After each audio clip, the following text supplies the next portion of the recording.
Hello students, आज मैं आप लोगों को परिवहन के बारे में समझाता हूँ। परिवहन क्या होता है।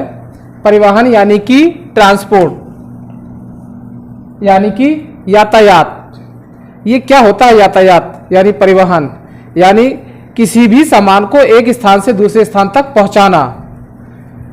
और ये एक महत्वपूर्ण, ध्यान रखिए, जैसे अन्य जैविक क्रियाएं थी तो परिवहन भी जो है जीवों में होने वाली एक महत्वपूर्ण क्रिया है।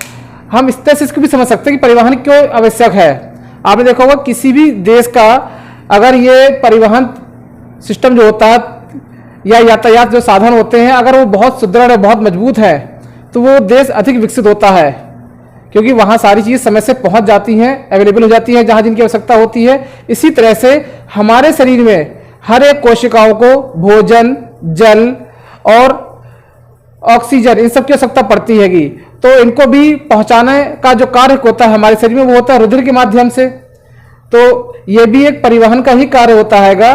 तो परिवहन क्या होता है, इसे भाषा के रूप में हम लोग इस प्रकार से बोल सकते हैं कि शरीर के एक भाग द्वारा कोई पदार्थ, शरीर के एक भाग द्वारा कोई पदार्थ अवशोषित करके या संश्लेषित करके शरीर के दूसरे भागों में पहुंचाना ही परिवहन कहलाता है। यानी शरीर के एक हिस्से से दूसरे हिस्से में किसी भी पदार्थ को पहुंचाना, चाहे वो भोजन हो, चाहे वो जल हो, चाहे वो गैसें हो, है ना। या इसके अलावा हमारे शरीर में जो एंजाइम्स बनते हैं या हार्मोन्स बनते हैं, उनको भी एक स्थान से दूसरे स्थान तक पहुंचाया जाता है। या इसके अलावा जो उत्सर्जी पदार्थ बनते हैं उनको भी जो है बाहर निकाला जाता है। तो इस सारा का, इन सबका जो परिवहन होता हैगा वो रुधिर करता है। ध्यान रखिएगा, हमारे शरीर में जो परिवहन का जो मुख्य घटक है वो क्या है, रुधिर। रुधिर के द्वारा होता हैगा। तो आइए जानते हैं कि परिवहन जो है ये कितने प्रकार से होता है, परिवहन तंत्र को कितने भागों में बांटा गया है। तो परिवहन जो है तंत्र 3 प्रकार का होता है। पहला है जल परिवहन तंत्र।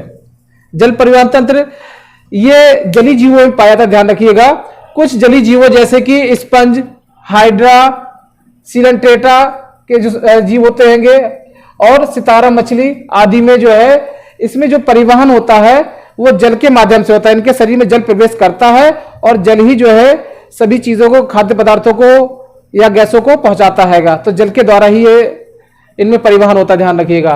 दूसरा है रुधिर परिवहन तंत्र, यानी इन जीवों में जो है रुधिर माध्यम है। परिवहन तंत्र का माध्यम क्या है, रुधिर। रुधिर के द्वारा होता है। तो सभी कशेरुकी जंतु, चाहे वो है ना केचुए हो, कीट हो, इन सब में भी जो है रुधिर जो है रुधिर के द्वारा परिवहन होता है। मनुष्य में भी जो है रुधिर के द्वारा ही परिवहन होता हैगा। तो ध्यान रखिएगा, जितने भी कशेरुकी जंतु होते हैं। तीसरे प्रकार का है लसिका परिवहन तंत्र। लसिका परिवहन तंत्र जो है, इसमें जो परिवहन तंत्र का जो कार्य करता है वो है लसिका। लसिका के द्वारा होता है। तो लसिका वास्तव में एक छना हुआ रुधिर ही है एक प्रकार का। और सभी संकॉर्डेट्स के जंतुओं में जो है इस प्रकार का परिसंचरण तंत्र पाया जाता है, यानी रुधिर परिवहन तंत्र पाया जाता हैगा। तो अब हम लोग पढ़ते हैं रुधिर परिसंचरण तंत्र के बारे में, क्योंकि मनुष्यों में या अधिकतर जीवों में इसी प्रकार का परिसंचरण तंत्र पाया जाता है। तो सबसे पहले रुधिर परिवहन तंत्र के बारे में हमें बताया था विलियम हार्वे ने। ध्यान रखिए, सबसे पहले जो है हमें रुधिर परिसंचरण तंत्र के बारे में बताया था विलियम हार्वे ने। और रुधिर परिसंचरण तंत्र को जो है हम लोग 2 भागों में बांट सकते हैं। नंबर 1 खुला रुधिर परिसंचरण तंत्र और दूसरा होता है बंद रुधिर परिसंचरण तंत्र। यानी कि देखिए, खुला रुधिर परिसंचरण तंत्र क्या होता है। इस प्रकार का जो तंत्र होता है वो, उसमें जो है ऊतक की कोशिकाएं सदैव रुधिर के संपर्क में रहती है। कहने का मतलब हैगा, इसमें जो अंग होते हैं या जो ऊतक होते हैं वो सीधे रुधिर के संपर्क में रहते हैं, यानी रुधिर में डूबे रहते हैं, कहने का मतलब है। जबकि जो बंद प्रकार का रुधिर परिसंचरण तंत्र होता हैगा, उसमें जो होता हैगा, उसमें जो है रुधिर वाहिनियों के अंदर बहता है। ध्यान रखिएगा। तो खुले प्रकार का जो रुधिर परिसंचरण तंत्र है, ध्यान रखिएगा, ये अधिकतर जो है अधिकांशतः संघ आर्थ्रोपोडा के जीवों में पाया जाता हैगा। जितने भी संघ आर्थ्रोपोडा के जीव होते हैं उसमें इसी प्रकार का खुले प्रकार का रुधिर परिसंचरण तंत्र पाया जाता हैगा। ठीक है।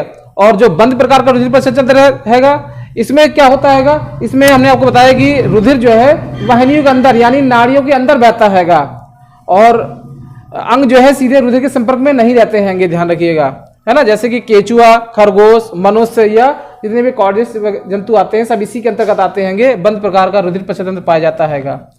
तो मनुष्य में रुधिर परिसंचरण तंत्र हम लोग पढ़ते हैं आज जो है।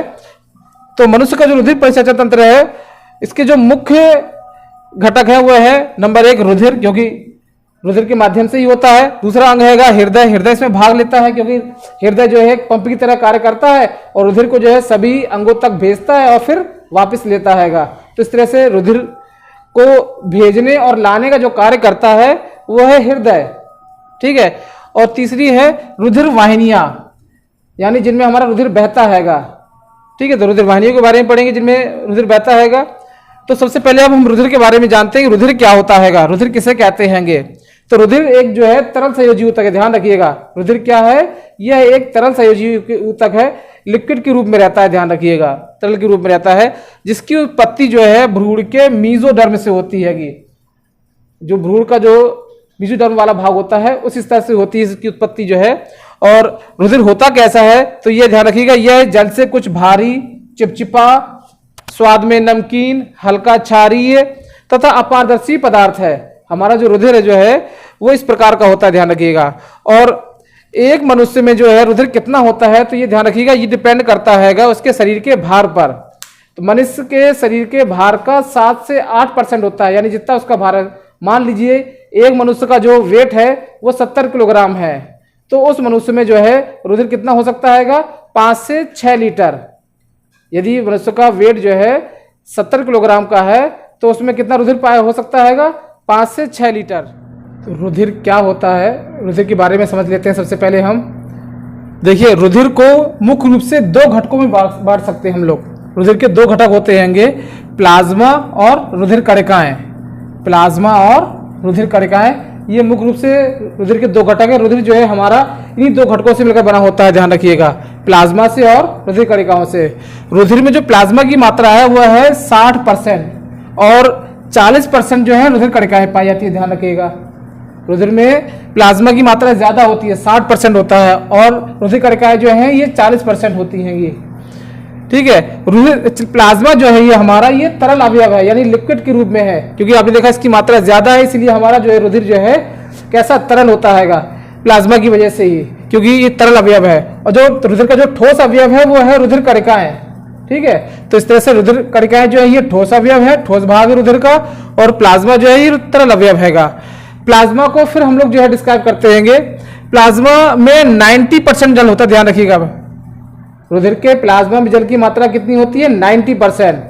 अगर इस तरह से क्वेश्चन आए कि सबसे पहले कि रुधिर में प्लाज्मा की मात्रा कितनी होती है, वो तो 60% है, लेकिन अगर पूछा जाए कि रुधिर के प्लाज्मा में जल की मात्रा कितनी है, तो वो 90% है, ये ध्यान रखेंगे आप, ठीक है। 90% जो है जल पाया जाता है, और इसके अलावा 10% जो है इसमें कार्बनिक व अकार्बनिक पदार्थ पाए जाते हैंगे।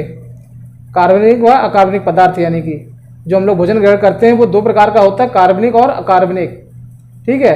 कार्बनिक भोजन में आपके क्या क्या आते हैं, कार्बोहाइड्रेट है, प्रोटीन है ना, वसा, ये सब चीजें आती हैं। और अकार्बनिक भोजन में आपके है ना खनिज लवण और जल, ये आपके कैसे भोजन है, अकार्बनिक है। तो इस तरह से अगर हम देखें, इसे और डिस्क्राइब करेंगे तो 9% जो है, ध्यान रखिएगा, आपके वो क्या है, कार्बनिक पदार्थ पाए जाते हैं 10% में, और 1% जो है आपके अकार्बनिक पदार्थ होते हैं प्लाज्मा में। तो इस तरह से 10% जो है आपका कार्बनिक व अकार्बनिक पदार्थ पाए जाते हैं। अब इसके बाद आते हैं इसमें रुधिर कणिकाओं में। तो रुधिर कणिकाओं को जो है शरीर में 3 प्रकार की रुधिर कणिकाएं पाई जाती हैंगी, ठीक है। लाल रुधिर कणिकाएं जिसे आरबीसी यानी कि रेड ब्लड कार्पेल्स बोलते हैं। दूसरी प्रकार की है श्वेत रुधिर कणिकाएं यानी कि WBC व्हाइट ब्लड कार्पेल्स, और तीसरी प्रकार की हैं प्लेटलेट्स, ठीक है। इस प्रकार से हमारे शरीर में जो है 3 प्रकार की रुधिर कणिकाएं पाई जाती हैं। सबसे ज्यादा अधिक मात्रा में जो है लाल रुधिर कणिकाएं होती है, ध्यान रखिए। तीनों रुधिर कणिकाओं में सबसे ज्यादा लगभग 90% जो है आपकी लाल रुधिर कणिकाएं ही होती है। इसी की वजह से ही जो है हमारा रुधिर कैसा होता है, लाल होता है। तो अब आइए एक एक करके इन तीनों के बारे में जानते हैं। सबसे पहले लाल रुधिर कणिकाओं के बारे में, जैसा कि बताया जा रहा है कि लाल रुधिर कणिकाएं जो है इन्हीं कारण हमारा रुधिर लाल होता है। तो लाल क्यों होता है रुधिर, हमारा जो है रुधिर का रंग लाल क्यों होता है वो, तो ध्यान रखिएगा, हमारे रुधिर में जो है हीमोग्लोबिन पाया जाता है। हीमोग्लोबिन क्या है, हीमोग्लोबिन जो है ये एक हीम नामक वर्णक है जो लाल रंग का होता है। इसी के कारण है जो है हमारे रुधिर का रंग कैसा होता है, लाल होता है, ध्यान रखिएगा, ठीक है।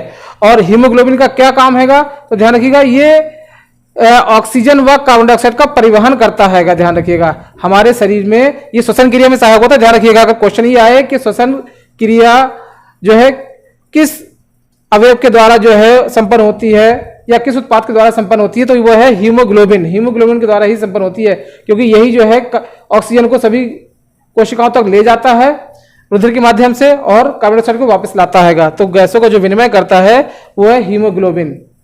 ठीक है, अब लाल रुधिर कणिकाएं जो और समझ लेते हैं क्या होती हैं। तो लाल रुधिर कणिकाओं में ध्यान रखिएगा, इसके 1 घन मिलीलीटर रुधिर में, लाल रुधिर कणिकाओं के 1 घन मिलीलीटर, 1 घन मिलीलीटर यानी कि रुधिर की 1 बूंद, ठीक है, लगभग 1 बूंद के बराबर होगी, यानी 1 बूंद में जो है 1 घन मिलीलीटर रुधिर में जो है पुरुषों में इनकी संख्या होती है 55 लाख, 50 से लेकर के 55 लाख तक होती है लगभग, और स्त्रियों में इसकी जो है 40 से 45 लाख तक संख्या होती है कि ध्यान रखिएगा। ठीक है, तो 1 घन मिलीलीटर रुधिर में लाल रुधिर कणिकाओं की संख्या कितनी होती है, पुरुषों में 55 लाख और स्त्रियों में 45 लाख होती है। लाल रुधिर कणिकाओं का जो है जीवन काल जो है वो 120 से लेकर के 127 दिन का होता है, ध्यान रखिएगा। इसके बाद ये मृत हो जाती है, डेड हो जाती है, इतने टाइम तक जीवित रहती हैं। और ये कैसी कोशिकाएं हैं, ध्यान रखिएगा, केंद्रक रहित, यानी कि इसमें केंद्रक नहीं पाया था, इन कोशिकाओं में केंद्रक नहीं पाया जाता हैगा। ये मनुष्य यानी स्तनधारियों की खास बात है कि जो स्तनधारियों की जो लाल रुधिर कणिकाएं होती हैं वो केंद्रक रहित होती हैं। तो अगर क्वेश्चन आपसे पूछा जाता है कि ऐसी मनुष्य में ऐसी कोशिकाएं जिनमें केंद्रक नहीं पाया जाता है, तो वो कौन सी कोशिकाएं हैं, लाल रुधिर कणिकाएं हैं, इनमें जो है केंद्रक नहीं पाया जाता, ध्यान रखिएगा। ठीक है, इसके बाद जो है दूसरी प्रकार की हैंगी श्वेत रुधिर कणिकाएं। ठीक है, श्वेत रुधिर कणिकाएं जो है ये इनका जो है ये 1 घन मिलीलीटर रुधिर में जो है ये 6000 से 10,000 तक होती हैं। इनकी संख्या 1 घन मिलीलीटर रुधिर में 6000 से लेकर के 10,000 तक होती है, और ये केंद्रक युक्त होती है, यानी इसमें केंद्रक पाया जाता हैगा, और ये कैसी होती है, रंगहीन होती है। ठीक है, और इनका जो जीवन काल होता है वो 1 से लेकर के 2 दिन तक का ही होता है, अधिक समय तक नहीं जीवित रहती हैं ये। और इनका जो काम है मेन वो है रोगाणुओं का भक्षण करना।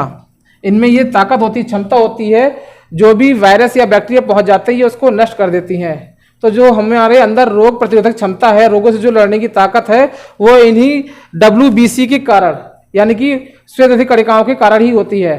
आपने देखा होगा जिनमें इनकी संख्या ज्यादा होती है उनमें रोगों की लड़ने की क्षमता अधिक होती है। ठीक है, तो रोग प्रतिरोधक क्षमता जो होती है वो हमारे इन्हीं के कारण होती है। आपको एक एग्जाम्पल दूं, जैसे आपने HIV वायरस सुना होगा। ये HIV वायरस जो है एड्स का वायरस हैगा, और वायरस जो होते हैं ये अपनी लक्ष्य कोशिकाओं को ही नुकसान पहुंचाते हैं, ध्यान रखिएगा।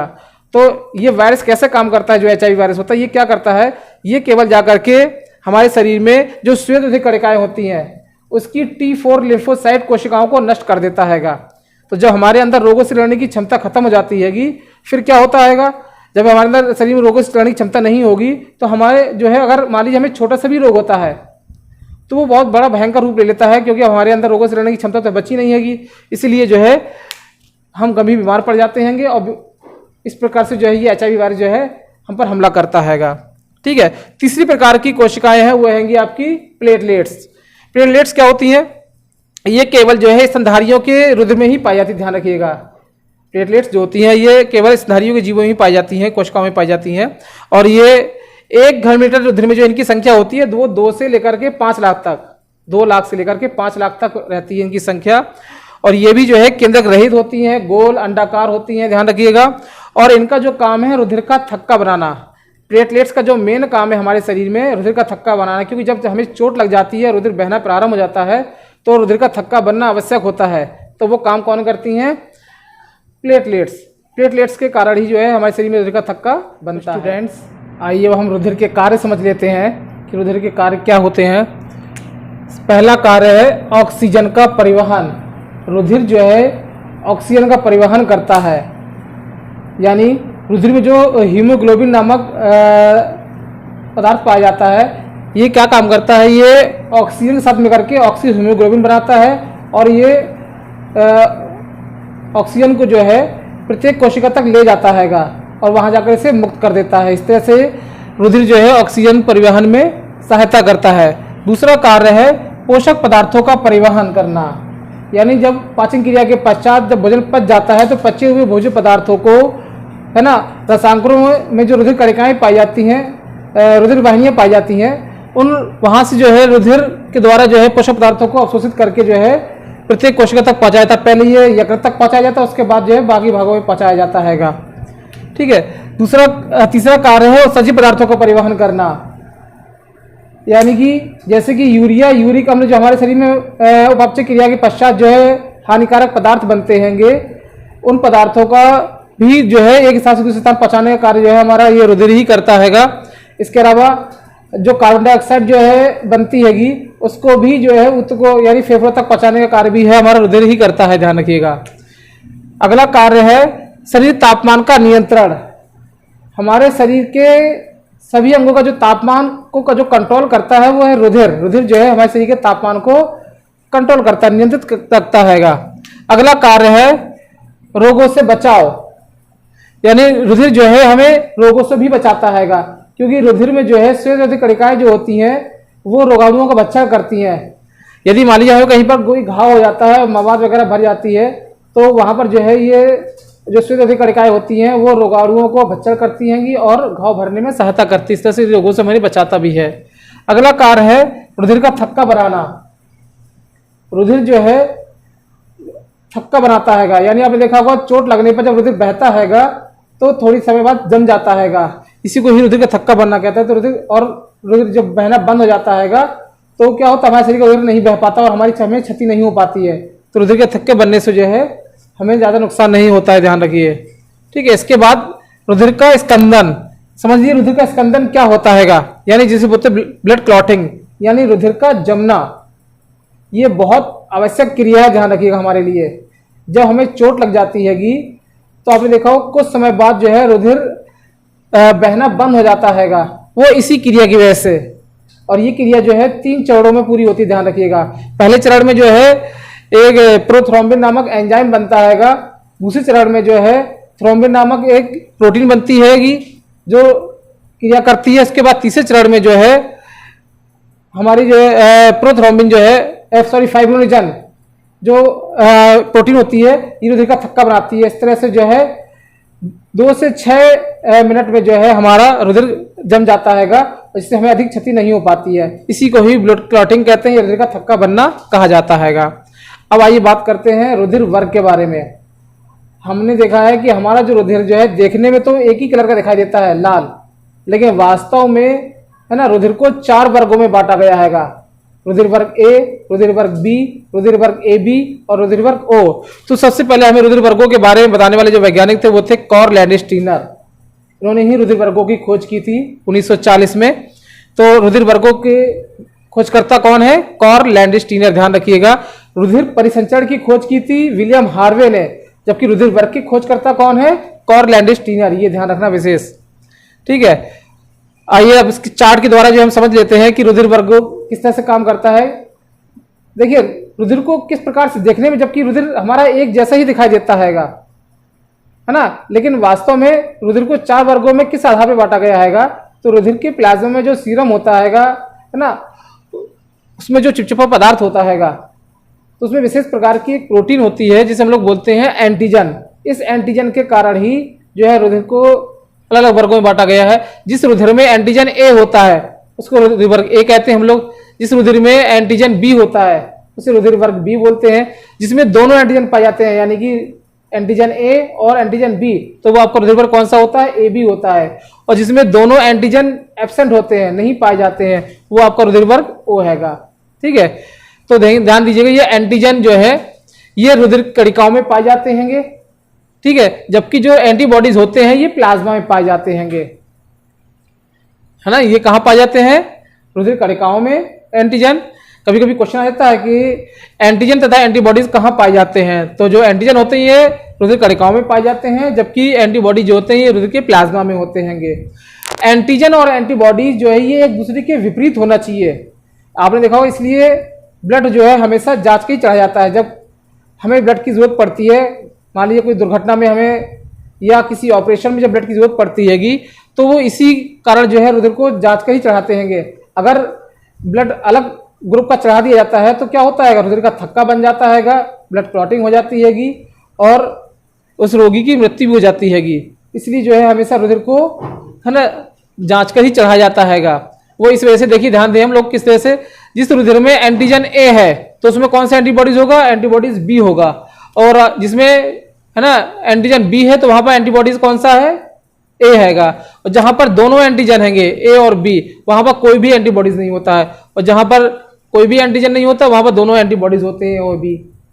आप समझ लिए किस तरह से जो है रुधिर ए वाले को हम लोग ए वाला ही रुधिर देते हैं, बी वाला क्यों नहीं देते हैं। अगर हम रुधिर वर्ग ए वाले को रुधिर वर्ग बी दे देते हैं, ठीक है, अगर मान लीजिए किसी व्यक्ति का रुधिर वर्ग ए है और उसे हम रुधिर वर्ग है ना रुधिर बी चढ़ा देते हैं, यानी ब्लड ग्रुप बी का रुधिर दे देते हैं, तो क्या होगा, इसका एंटीजन ए है और इसका एंटीबॉडीज भी ए है, तो एंटीजन और एंटीबॉडीज जो है सेम हो जाएंगे, तो क्या होगा, ब्लड क्लॉट हो जाएगा, थक्का बन जाएगा, जिससे रोगी की क्या होगी, मृत्यु हो जाएगी।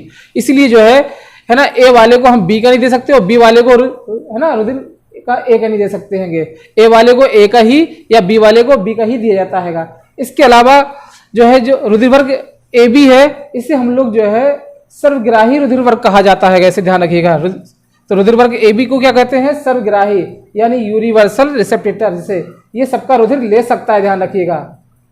ऐसा ब्लड ग्रुप जो सबका रुधिर ले सकता है उसे बोलते हैं ए बी। और सर्वदाता कौन सा है, ये रुधिर वर्ग ओ हैगा, ये सबका रुधिर दे सकता है, ध्यान रखिएगा। ये सर्वदाता यूनिवर्सल डोनर, यानी कि ये अपना रुधिर सबको दे सकता है, जबकि रुधिर वर्ग ए बी जो है ये सबका रुधिर ले सकता हैगा। तो ध्यान दें कौन सा ब्लड ग्रुप किसको दे सकता है और किसको नहीं दे सकता, ध्यान दीजिएगा। जो रुधिर वर्ग ए हैगा वो ए का और ओ का ही लेगा, है ना, बी और ए बी का नहीं ले सकता, ध्यान रखिएगा। यदि किसी व्यक्ति का ब्लड ग्रुप ए है तो वो ब्लड ग्रुप ए और ओ का तो ले सकता है ना, बी और ए बी को नहीं ले पाएगा, ध्यान रखिएगा, ठीक है। इसी तरह से जिसका रुधिर वर्ग बी है वो बी का और ओ का तो ले सकता है, यानी रुधिर वर्ग बी वाले का और रुधिर वर्ग ओ वाले का रुधिर तो ले सकता है, लेकिन जिसका रुधिर वर्ग ए होगा और ए बी होगा उसका रुधिर वर्ग ये नहीं ले सकता, रुधिर को नहीं ले सकता उसका, ठीक है।